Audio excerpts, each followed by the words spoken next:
The forbidden alien Genesis governments have hidden for thousands of years. What if everything you were taught about human origins was a carefully constructed lie? What if the truth about where we really came from was so terrifying that powerful organizations have spent centuries burning evidence, silencing witnesses, and rewriting history to keep you in the dark? Right now, in heavily guarded vaults beneath the Vatican, there are ancient texts that tell a completely different story about human creation. Documents that were confiscated from indigenous cultures across the Americas, Africa, and Asia before being locked away forever. These weren't just spiritual texts or mythologies. They were historical records detailing the true origins of humanity, and they all told the same story. We were created by beings from beyond our world. When Spanish colonizers arrived in the Americas, they didn't just conquer land. They executed a systematic campaign to erase knowledge. Franciscan monks were given explicit orders to burn every Mayan codex, every Aztec record, every piece of evidence that contradicted the biblical narrative. Out of thousands of books, only 4 Mayan codices survived, hidden by a sympathetic priest who couldn't bring himself to destroy them. Think about that. Everything we know about Mayan civilization, their advanced astronomy, their accurate predictions about cosmic cycles, comes from less than 1% of their actual knowledge base. But they couldn't burn everything. In 1849, British archaeologist Austen Henry Layard discovered something in the ruins of ancient Nineveh that would shake the foundations of accepted history. He uncovered a library containing over 30,000 clay tablets, each one inscribed with cuneiform writing. These weren't just administrative records or poetry. They were detailed accounts of something called the Anunnaki, translated directly as those who came from the sky. And here's what makes your blood run cold. These tablets are scientifically dated to be at least 2,000 years older than the earliest biblical texts. The Sumerians described the Anunnaki in incredible detail. They wrote about their appearance, their technology, their flying machines that moved through the sky with fire and thunder. They documented exact dates of arrival, roughly 450,000 years ago, and they explained why these beings came to Earth. They needed resources, specifically gold, for purposes we're only beginning to understand today. Some researchers believe gold particles were used to repair their planet's deteriorating atmosphere, a concept that sounds like science fiction until you realize we're now discussing similar geoengineering solutions for Earth's climate crisis. But here's where it gets truly disturbing. The tablets describe how the Anunnaki found primitive hominids already living on Earth and made a decision that would alter the course of biological history. They didn't just observe these creatures. They conducted genetic experiments. The Sumerian texts use a specific term, Adamu, which later became Adam in Hebrew. But Adamu didn't mean the first man. It meant the first genetically modified human, created by mixing Anunnaki DNA with the DNA of existing Earth primates. This isn't speculation or misinterpretation. The tablets provide step-by-step descriptions of genetic manipulation that sound eerily similar to modern cloning procedures. They describe taking essence from one being and combining it with essence from another, then placing this mixture inside a birth goddess who would carry the hybrid to term. The first attempts failed repeatedly. The tablets document deformities, beings that couldn't survive, experiments that produced monsters. But eventually, they succeeded in creating a stable hybrid species capable of reproduction, capable of labor, capable of following complex instructions. The Anunnaki didn't create us out of love or divine benevolence. We were designed as a workforce. The tablets are explicit about this. The first modified humans were created to mine gold in African territories, working in conditions that the Anunnaki themselves found intolerable. Archaeological evidence supports this timeline. The oldest known gold mines in human history are located in southern Africa and date back between 100,000 and 200,000 years, far earlier than conventional history claims humans had the intelligence or organization for such operations. Now pay attention, because this is where multiple ancient cultures start telling the same story from different perspectives. The Egyptian hieroglyphs speak of the Neteru, godlike beings who descended from the stars and taught humans agriculture, mathematics, and astronomy. The Hindu Vedas describe the Vimanas, flying machines operated by beings called Devis, who possessed weapons of immense destructive power. Mayan texts reference the Kukulkan, feathered serpent gods who came from the sky and gave humans knowledge of the cosmos. Indigenous Australian Aboriginal stories, some of the oldest continuous oral traditions on Earth, speak of the sky beings who created the first people during the dream time. These aren't coincidental myths. They're fragmented memories of actual events, preserved across cultures that had no contact with each other. And they all describe the same thing: advanced beings arriving from elsewhere, genetically modifying existing species, and establishing control over early human civilizations. The biblical Genesis story becomes suddenly transparent when you compare it to the older Sumerian texts. The Hebrew word Elohim, typically translated as God, is actually a plural noun. It doesn't mean God, it means gods or powerful ones. When Genesis says, "Let us make man in our image," it's not using the royal we. It's describing multiple beings making a decision collectively. The text literally states that these Elohim created humans through genetic mixing, using the essence of both earthly creatures and divine beings. Do you believe life exists on other planets? Could advanced civilizations have visited Earth in our ancient past and altered our genetic code? Leave your thoughts in the comments, because what I'm about to reveal next will completely change how you see human history. The Anunnaki didn't just create us and leave. They established kingdoms, divided Earth into territories, and set up ruling dynasties that persist in hidden form to this very day. The Sumerian tablets name specific Anunnaki leaders: Anu, the Sky Father and Supreme Commander; Enki, the scientist who performed the genetic modifications; Enlil, the military commander who opposed giving humans too much knowledge. These weren't abstract deities. They were individuals with personalities, conflicts, and political agendas. And here's what terrifies researchers who dig into this material. The Anunnaki fought wars among themselves, using weapons the tablets describe in terms that sound exactly like nuclear devices. There are passages describing weapons that could turn entire cities to dust, that created mushroom clouds reaching the heavens, that left the land poisoned and uninhabitable for generations. Ancient sites in India, Pakistan, and the Middle East show evidence of vitrification, where sand and rock were subjected to such extreme heat they melted and fused into glass. This doesn't happen naturally. It requires temperatures exceeding 1,500 degrees Celsius, the kind of heat produced by nuclear explosions. The Tower of Babel story? That was a real event.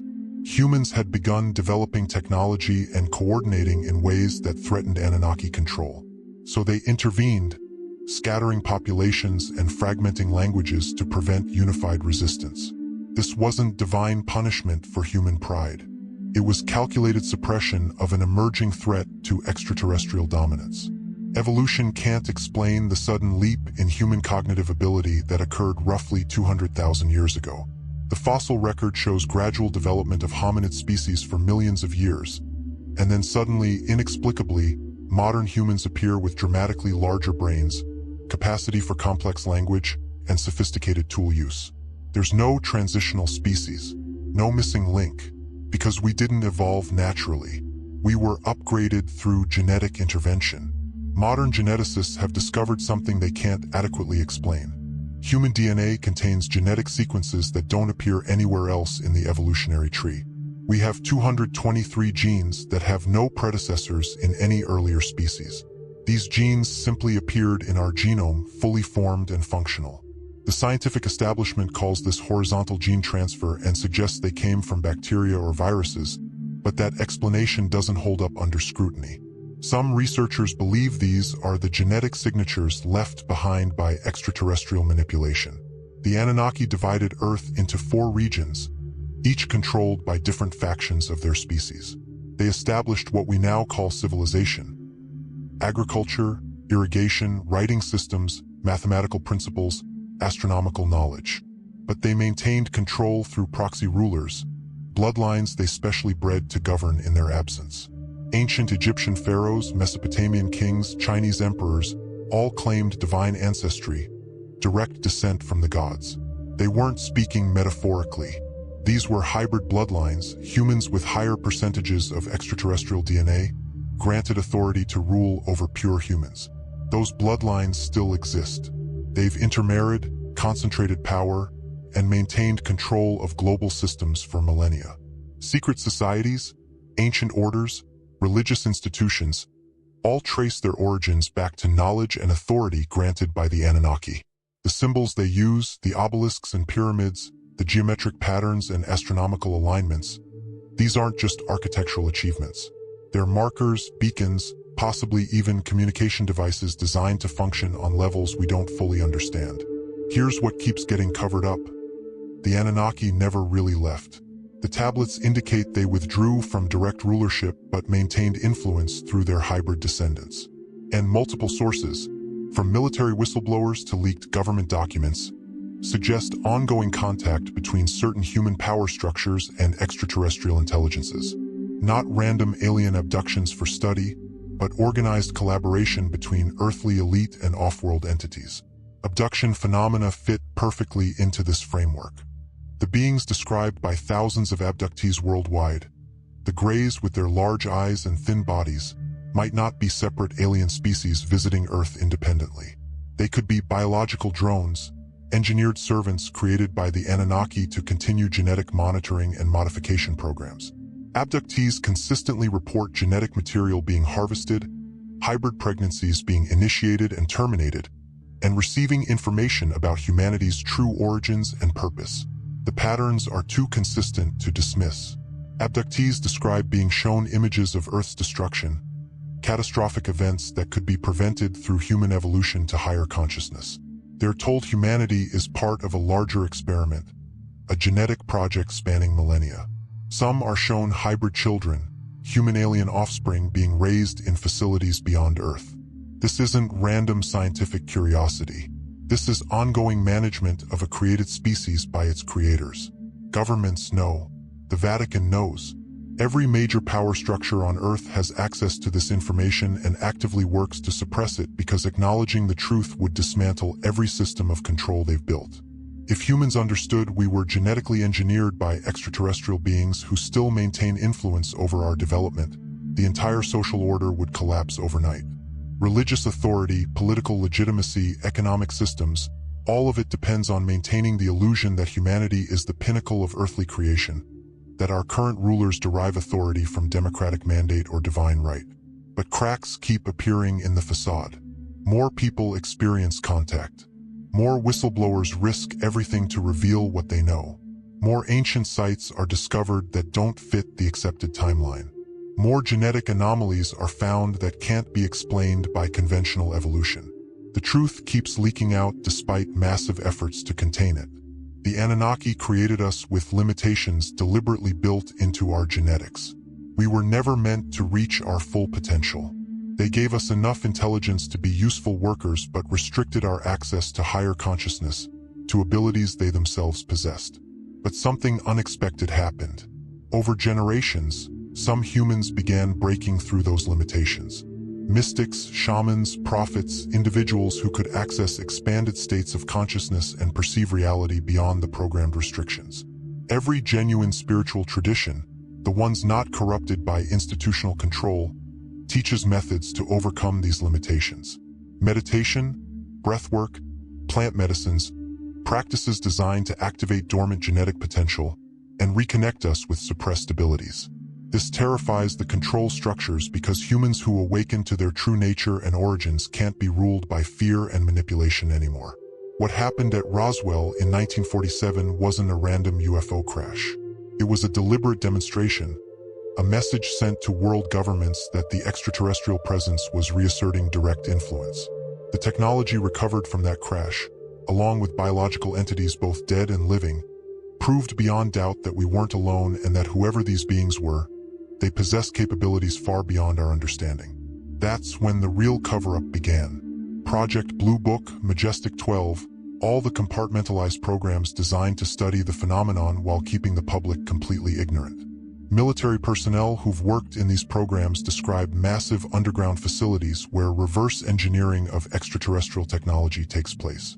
They describe living extraterrestrial biological entities being held and studied. They describe ongoing communication and negotiation between human officials and non-human intelligences. And they describe the terror felt by those in power when they realized these beings had been here all along, influencing human development since the beginning, and that we were essentially living in a controlled experiment. The abduction phenomenon intensified dramatically after Roswell, not because aliens suddenly became interested in humans, but because the experiment entered a new phase. Genetic monitoring increased, hybrid programs expanded, and selected humans began receiving downloads of information, memories that weren't their own, knowledge about human origins and purpose. Some abductees report being told explicitly that they were created by beings from the stars, that their genetics are still being refined and upgraded, and that humanity is approaching a critical point in its development. This brings us to now. Why is disclosure happening in small, carefully controlled releases? Why are governments suddenly admitting UFOs are real after decades of ridicule and denial? Because they've lost control of the narrative. Too many people have seen too much. Too many whistleblowers have come forward with irrefutable evidence. And possibly because the Anunnaki themselves, or their representatives, have decided it's time for humanity to remember the truth. You weren't taught this in school. You weren't told the real story in church or temple or mosque. Every institution that claims authority over your understanding of reality has actively hidden this information because acknowledging it would expose that they've been lying to you about the most fundamental question of existence. Where did we come from and why are we here? The answer is we were created by advanced extraterrestrial geneticists who needed a workforce and modified existing Earth primates to serve that purpose. We weren't made in the image of God as a divine gift. We were made in the image of the Anunnaki as biological tools. But something unexpected happened. We developed consciousness beyond our programming. We began asking questions, seeking truth, refusing to accept the limitations built into our design. That's what terrifies the control structures, both human and non-human. Because a humanity that knows its true origins, that understands it was created by beings who themselves are part of a larger cosmic hierarchy, can't be controlled by primitive fear tactics and religious manipulation anymore. We become dangerous, not because we're violent, but because we're awake. Everything you see around you, the wars, the division, the constant fear programming through media and government, exists to keep you distracted and disempowered. Because if enough humans wake up simultaneously to the truth of what we are and where we came from, the entire control matrix collapses. The Anunnaki bloodlines lose their authority. The religious institutions lose their power. The political systems lose their legitimacy. Everything changes. This is why they fight so hard to maintain the lie. This is why ancient texts get locked in vaults. This is why witnesses get silenced. This is why researchers who get too close to the truth experience harassment, career destruction, or worse.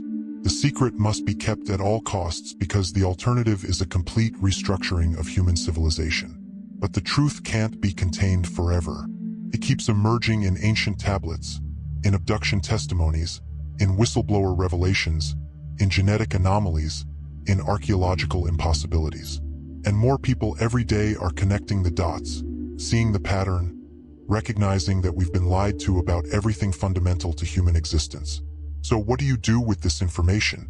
First, understand that knowing the truth about your origins doesn't diminish you. It empowers you. You're not just some random evolutionary accident that happened to develop consciousness. You're a deliberately designed hybrid being with genetic potential that extends far beyond what you've been programmed to believe. Second, recognize that the limitations you experience, the feeling that you're capable of more but something holds you back, that's not weakness or failure. That's built-in restriction, artificial barriers designed to keep you controllable. Third, realize that every genuine practice aimed at expanding consciousness, whether through meditation, plant medicines, or other techniques, is working to overcome those programmed limitations and activate your full potential. The Anunnaki gave us physical bodies and programmed minds, but they couldn't control the consciousness inhabiting those bodies. That consciousness comes from Source, from the true creative intelligence underlying all existence. And that consciousness is now waking up en masse, remembering what it really is, remembering why it chose to incarnate into these modified genetic vehicles, remembering the mission it came here to accomplish. That mission is liberation, not through violent revolution, but through consciousness evolution. Every person who wakes up to the truth weakens the control matrix. Every person who activates their dormant abilities shifts the collective field. Every person who refuses to be ruled by fear anymore contributes to the tipping point where humanity collectively steps into its power and takes back sovereignty over its own destiny. This is why disclosure is inevitable. Not because governments decide to reveal it, but because consciousness itself is forcing the revelation. The veil between worlds is thinning. Contact experiences are increasing exponentially. More people are spontaneously accessing memories of their true origins. The programmed amnesia is failing. What comes next depends on how humanity responds to these revelations. Do we react with fear and demand new saviors to protect us from the terrifying truth? Or do we step into mature acknowledgement of our cosmic heritage and take responsibility for our own evolution? Do we accept continued rulership by bloodlines claiming divine authority? Or do we recognize that their authority was never legitimate, that they're just other humans with slightly different genetics who've been lying about their right to rule? The choice is being made right now, in this moment, by you and millions of others who are waking up to reality beyond the programmed illusion. What you believe matters. What you choose to do with this knowledge matters. Whether you stay silent or speak truth matters. Because we're at an inflection point in human history where everything that's been hidden is being revealed, and the future depends on whether enough people can handle the truth and act accordingly. Subscribe to this channel for more revelations they don't want you to know. The next video will expose the specific locations of underground bases where human extraterrestrial collaboration continues right now. Share this with anyone ready to wake up. And tell me in the comments, did you already sense that human origins involved extraterrestrial intervention? What other hidden truths do you want exposed? The forbidden Genesis has been revealed. Now the question is what you do with that knowledge. Because knowing the truth changes everything, and there's no going back to comfortable ignorance once you've seen behind the curtain. Welcome to reality. It's stranger and more magnificent than anything they taught you to believe.